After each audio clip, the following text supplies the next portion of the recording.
Harut और Marut कौन थे, बाबुल का कुआं कहाँ है और हारूत और मारूत का जादू किस तरह का था। ये वो पुरअसरार सवालात हैं जिनके जवाब तो बहुत हैं और लिखने वालों ने भी बहुत कुछ लिखा है, लेकिन उन किस्से कहानियों में हकीकत को तलाश करना गहरे समुंदर से मोतियां निकालने के बराबर है। हारूत और मारूत के मुताल्लिक बुनियादी तौर पर दो तरह की रवायतें मिलती हैं, एक वो जो कुरान और हदीस और ताबईन के अक़वाल में मौजूद है और दूसरी वो जो तौरेत और इंजील और इसराइली रवायतों में आती है, जबकि उन इसराइली रवायतों को बेशतर उलमा और मुवर्रिखीन ने तायद की है। इस वीडियो में हम उन दोनों तरह की रवायतों और वाक़यात को मुकम्मल पेश करेंगे। रिवायतों के मुताबिक हजरत इदरीस अलैहिस्सलाम के ज़माने में एक मरतबा आसमान और ज़मीन के दरमियान से पर्दों को हटा दिया गया तो फरिश्तों ने ज़मीन में आबाद इंसानों को देखकर ताज्जुब किया और बोले, या रब्बुल आलमीन, हम तो गुनाह के करीब भी नहीं जाते, जबकि ये बनी आदम गुनाहों में इतने मुब्तला हैं। अगर हम उनकी जगह होते तो कभी तेरी नाफरमानी ना करते। अल्लाह ने इरशाद फरमाया, इंसानों को गुस्सा और शहवत दी गई है, अगर ये चीज़ें तुम्हें दी जाए तो तुम भी इसी तरह गुनाह में मुलव्वस हो जाओगे। लेकिन फरिश्तों ने कहा, हम ऐसा हरगिज न करेंगे। लिहाजा अल्लाह के हुक्म से फरिश्तों ने अपनी जमात में से दो बेहतरीन और इताअत गुजार फरिश्तों को चुन लिया, जिनका नाम हारूत और मारूत था। अल्लाह ने उन दो फरिश्तों में इंसानी फितरत और शहवत डालकर दुनिया में भेजा।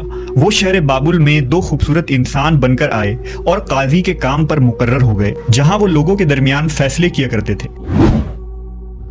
एक दिन उनके पास एक औरत अपना मुकदमा लेकर आई और कहा कि उसका शौहर उसे बहुत परेशान करता है। हारूत और मारूत ने जब उस औरत को देखा तो वो उसकी खूबसूरती और हुस्न से मरऊब हो गए और उस पर आशिक हो गए। उन्होंने उस औरत से जिना की ख्वाहिश की तो औरत ने उनसे कहा, तुम्हारी ये ख्वाहिश मैं तभी पूरी करूंगी जब तुम बुत की पूजा करो, शराब पियो या मेरे खाविंद को कत्ल कर दो। हारूत और मारूत ने शराब नोशी को छोटा गुनाह समझकर पी लिया और नशे की मस्ती में दो और कबीरा गुनाह कर बैठे। उस औरत ने उनसे आसमान पर चढ़ने का अमल भी सीख लिया, जिसके जरिया वो आसमान पर जाते थे। जब औरत इस अमल के जरिया आसमान पर गई तो अल्लाह के हुक्म से उसे सितारे की शक्ल में मस्ख कर दिया गया।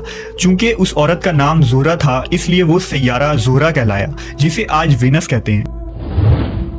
इस गुनाह की वजह से हारूत और मारूत खुद वो इसमें आज़म भूल गए जिसे पढ़कर वो आसमान पर जाते थे और बतौर सजा उन्हें बाबुल के एक कुएं में उल्टा लटका दिया गया, जहां वो ता क़यामत यूं ही कैद रहेंगे। ये एक इसराइली रवायत है जिसे इमाम इब्न कसीर और फखरुद्दीन राजी जैसे मुफस्सिरीन अफसाना और मन घड़त कहानी करार देकर सख्ती से रद्द कर देते हैं। वहीं इमाम सयूती जैसे उलमा इस रिवायत को मुस्तनद मानते हैं। हारूत और मारूत और चाहे बाबुल के सिलसिले में एक और रिवायत कसरत से बयान की जाती है, जिसके मुताबिक एक जमाना ऐसा था जब शहर बाबुल रुए जमीन पर तहजीब और तमद्दुन का मरकज था। यहाँ के लोग बातिल खुदा की परस्तिश किया करते थे। ये लोग अपनी किस्मत उनसे वाबस्ता समझते थे, इसलिए इल्म नजूम और इल्म फल्कियात में बड़े माहिर थे। उनके बुतकदों में सितारों की पूजा की जाती थी। ये लोग जादू, तंत्र मंत्र, सिफली को बहुत अहमियत देते और इस इल्म के जरिया मुआशरे में खूब फसाद फैलाते थे। ये लोग तिलिस्म, जादू, तंत्र मंत्र में बहुत आगे बढ़ गए। उनमें बड़े बड़े जादूगर मौजूद थे। उनकी तारीखी किताबों में जगह जगह जादू और तंत्र मंत्र ही नजर आता है। उनका जादू दूर दूर तक मशहूर था। मुख्तसर ये कि उस शहर का बाशिंदा होना ही जादूगर होने की अलामत थी।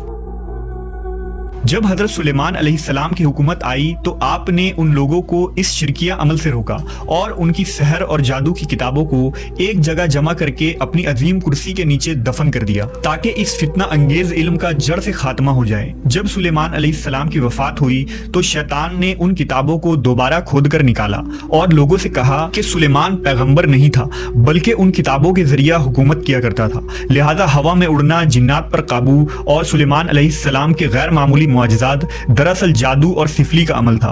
बनी इसराइल ने उसकी पैरवी की और उन किताबों को पढ़ना शुरू कर दिया। लिहाजा दोबारा ये शर अंगेज इल्म इस कौम में सुरायत कर गई। अल्लाह ने सुलेमान अलैहिस्सलाम पर लगाए गए इल्जाम और तुहमत की नफी करते हुए सूरह बकरा में फरमाया है, और उन्होंने उस चीज की पैरवी की जो शैतान सुलेमान की बादशाहत के वक्त पढ़ते थे, और सुलेमान ने कुफ्र नहीं किया था, लेकिन शैतानों ने ही कुफ्र किया।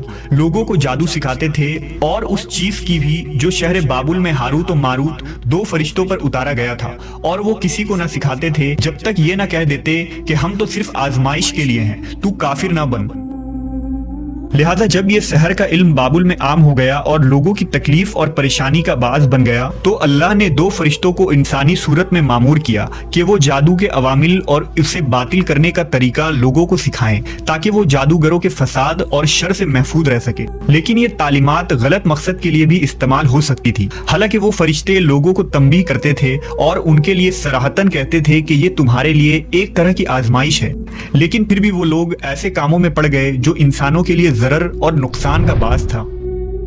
بعض عربی داستانوں میں اس کنویں کا ذکر بھی ملتا ہے جہاں کئی لوگ پہنچے اور ہاروت و ماروت سے ملاقات کر کے جادو کا علم بھی سیکھا، جبکہ بعض مورخین کا کہنا ہے کہ عراق کے شہر حلہ کے قریب ایک کھنڈر میں موجود قدیم کنواں ہے جہاں سے بابل کی سرحد شروع ہوتی تھی۔ یہ اس کنویں کو ہی چاہے بابل قرار دیتے ہیں۔ بہرحال اس واقعے سے یہ سبق ملتا ہے کہ سفلی اور جادو ایک شرکیہ عمل ہے، مگر یہ کہ اس کا استعمال فساد اور شر پسندی کے خاتمے کے لیے کیا جائے۔